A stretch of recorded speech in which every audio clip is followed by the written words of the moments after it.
OneFM et OneTV présentent la rubrique Émile Frey Genève Acacia. Émile Frey Genève Acacia, plus qu'un agent BMW et Mini. Bonsoir à tous, bienvenue dans la rubrique Émile Frey Genève Acacia, comme tous les jeudis soirs. Carole nous a rejoint, salut Carole. Salut Hervé, bonsoir à tous. Et on a toute l'équipe d'Émile Frey avec nous, le directeur Alexandre Farago, salut Alex. Salut, bonsoir à tous. David Stutz et David Rodriguez, les chefs des ventes Opel, Citroën, DS, Mini, et BMW bien sûr. Bonsoir. Bonsoir à tous. Bonsoir à tous. Bonsoir. Alors là, on va voyager avec eux aujourd'hui. Exactement, ils nous emmènent à Munich, à München. Absolument, donc on avec David S, pas R, parce qu'R, il fallait bien qu'il travaille. Donc on a eu la chance avec David de partir à Munich, au centre de conduite de BMW, à Meissach, donc centre exclusif de conduite privée pour BMW. Et là, on a eu la chance d'essayer plein de nouveaux modèles et ils nous ont fait découvrir également les modèles des années à venir. Et là, on a pu découvrir vraiment plein de choses. Et ce qui était le plus génial, c'est qu'on a vraiment pu essayer tout d'abord le iX50. D'abord, ils sont venus nous chercher avec un chauffeur, respectivement une chauffeur, ou est-ce qu'on doit dire chauffeuse, je ne sais pas, mais en l'occurrence, ils nous ont d'abord montré la voiture et le lendemain, on a pu partir avec les voitures. On a pu aller sur autoroute. Je rappelle qu'en Allemagne, on a la chance qu'il y a quand même des tronçons qui sont illimités.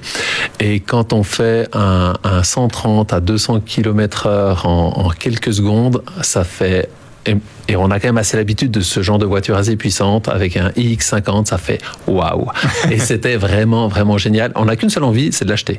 L'X50, pour expliquer à nos auditeurs, c'est un modèle qui est full électrique déjà. 100% électrique, tout à fait, qui ressemble entre un mix entre un X5 et un X6 au niveau de la grosseur. C'est clair que c'est un peu l'avenir. On va pouvoir l'essayer à partir du 13 novembre chez nous, au garage, il sera chez nous. C'est l'avenir dans le fait où on a une autonomie qui est assez grande, parce qu'on connaissait la i3 avec une autonomie de 300 km. Là, on annonce entre 500 et 520 km. Donc, on a pour une grosse voiture familiale comme ça. Et comme disait Alexandre, on a l'habitude de rouler en M5 et des choses comme ça, mais de rouler dans une voiture électrique qui a une accélération sans un bruit, c'est ça en fait qui est le plus surprenant en fait. C'est étrange. Et tout l'intérieur est fait comme un salon.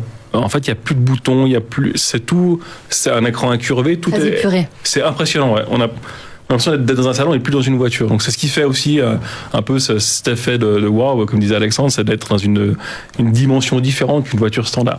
On parle de 0 à 100 en quelques secondes pour... Ils annoncent 3,9 secondes, ce qui équivaut à une grosse M5 actuellement, qui fait environ 635 chevaux, donc on voit bien que... C'est waouh. Et des assistances au pilotage? Alors on a toutes les assistances. Moi, ce qui m'a choqué, enfin pas choqué, ce qui m'a surpris, c'est le GPS quand tu arrives à un carrefour. C'est virtuel, donc tu vois réellement la route. Incroyable. Dans ton écran, en fait. Dans le pare-brise? Non, sur l'écran incurvé, t'as vraiment... tu vois c'est une caméra, tu vois le carrefour et ça te dit quel embranchement prendre. C'est génial. Et les pictogrammes sont sur la route réelle.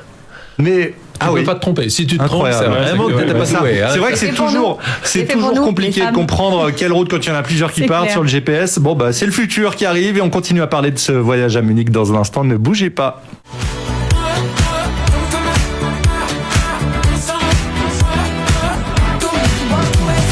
On est de retour dans la rubrique Émile Frey Genève Acacia. On était à Munich avec Alexandre et David il y a quelques instants. Et on continue d'ailleurs d'être à Munich. On a vu toutes les nouveautés que vous avez pu essayer. Il y en a d'autres, bien sûr. Alors, au centre donc de BMW, c'est ça? Oui, exactement. Tout à fait.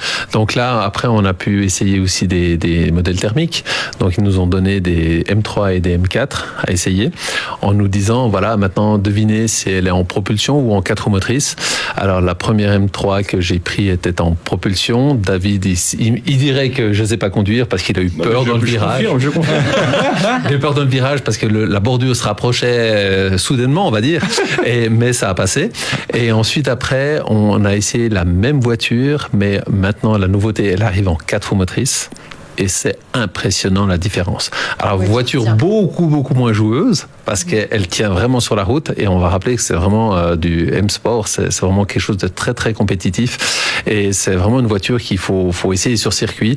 En plus, on a des freins céramiques dessus et tout. À la fin, ils ont un petit peu souffert les freins, mais c'était sympathique, n'est-ce pas, David? Ouais, les freins, c'était un peu à la fin. Ouais, c'est clair que elles sont dédiées à ça, donc au bout de la ligne droite, c'était un peu compliqué à pouvoir s'arrêter. C'est bien de pouvoir les tester sur circuit, justement. temps. Exactement. Vous êtes fait plaisir comme ça, puisque voilà. Oui, bon, on peut pas faire ça s'amuse tous les pas jours. sur la route normale, on s'amuse sur les circuits. C'est vraiment le centre de test de BMW. Et puis après, on a essayé la i4 50i, donc qui va sortir au mois de février, qui est une série 4 grand coupé, mais 100% électrique en 4 roues motrices. Et là, ils nous ont fait tester la voiture dans un gymkhana humide. Et ils voulaient nous montrer à quel point l'assistance à la conduite et tout ce qui est anti-patinage peut, entre guillemets, pas sauver des vies, mais peut nous sauver des situations qui sont assez compliquées, parce que quand on arrive très très fort, la voiture freine gauche, droite, elle tient la route, c'est impressionnant. Ouais, c'est impressionnant. Et ça, c'est des modèles qu'on va retrouver bientôt dans le commerce. Mois de février. Voilà. Et là, David était beaucoup plus rassuré quand la voiture elle freine toute seule. Ça veut dire qu'on produit encore du thermique. Alors ça, c'était l'électrique, et à côté, on avait la même voiture. Parce que vous avez essayé des thermiques. Voilà, on a essayé la 440, qui est la même voiture, sauf on en produit thermique. encore. Mais on voit que l'accélération compagnie par rapport à une thermique, ça n'a rien à voir. Ouais. Ah, c'est ça, c'est l'électrique prend vraiment le pas là sur le thermique. Exactement. Maintenant, en tout cas en termes d'accélération. En 4 roues motrices, on peut dire qu'au départ, en mettant vraiment le pied dedans, les 4 roues tentent à vouloir patiner. Ouais. Sur une voiture électrique, c'est c'est fou. Ça.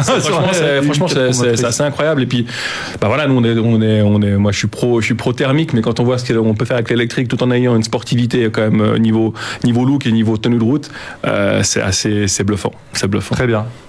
Écoutez, merci. On a voyagé un petit peu avec vous. On a envie d'être aussi sur ces circuits, essayer ces beaux véhicules, mais vous allez pouvoir les retrouver bientôt du côté de la concession Émile Frey Genève Acacia. Merci messieurs. Bonne soirée. La chronique en vidéo sur le Facebook de OneFM et sur One TV. Salut Carole. Salut. C'était la rubrique Émile Frey Genève Acacia. Émile Frey Genève Acacia, plus qu'un agent BMW et Mini.